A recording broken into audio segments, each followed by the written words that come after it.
Good evening to everyone. In today's class, we will discuss about the cascade connection of two differential amplifiers or cascaded differential amplifier stages.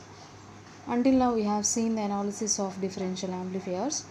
Let us see now how the differential amplifiers are connected in series.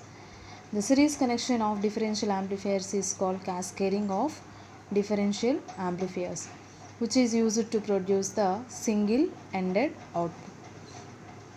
So normally operational amplifier uses the cascade connection of two differential amplifiers. So in this circuit we are using two stages which represents two differential amplifiers. So here this is the first stage which represents one first differential amplifier, and this is the second stage which represents second differential amplifier. The output of first differential amplifier is given as input to the second differential amplifier. So these two differential amplifiers are in cascade configuration.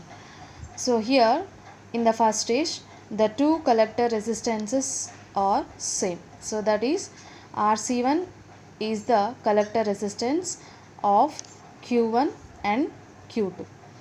And similarly the first stage is a dual input balanced output differential amplifier, because here we are applying two inputs, one is non-inverting input, another one is inverting input, and non-inverting input represents positive sign, inverting input represents negative sign, and the output is taken between two collectors. So hence this configuration is known as DIBO configuration. So that is dual input balanced output configuration, and it uses an emitter resistance of RE1 which carries a current of 2 IE1. So this current is taken from the emitters of two transistors, that is Q1 and Q2. Suppose Q1 has the current of IE1 at the emitter, Q2 also has the same current, so that is equal to IE1, because these two transistors are matched transistors, and totally we can get the current of 2 IE1. And the output of first stage is given to the input of a second stage, and here the second stage also uses same collector resistance for both the transistors, so that is Q3 and Q4. So here also we have the emitter resistance RE2 which carries a current of 2 IE3, and this current is taken from the two emitters of Q3 and Q4. Suppose Q3 has the current of IE3, Q4 also has the same current, so that is IE3. So totally we can get the current of 2 IE3 at the emitter, so that is RE2 carries a current of 2 IE3, and the output is taken at one collector with respect to ground.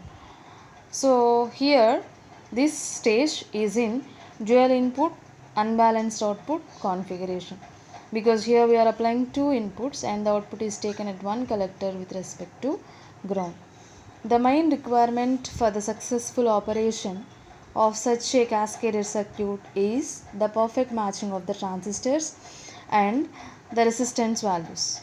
So hence, to solve this problem of matching of transistor arrays, that is, here we can use the array of CA3086 and as well as LM3146 arrays. So these two arrays are recommended for the cascade connection of a differential amplifiers, because these transistor arrays have the advantages like perfect electrical and thermal matching and compact in size, and hence it is easy to handle also.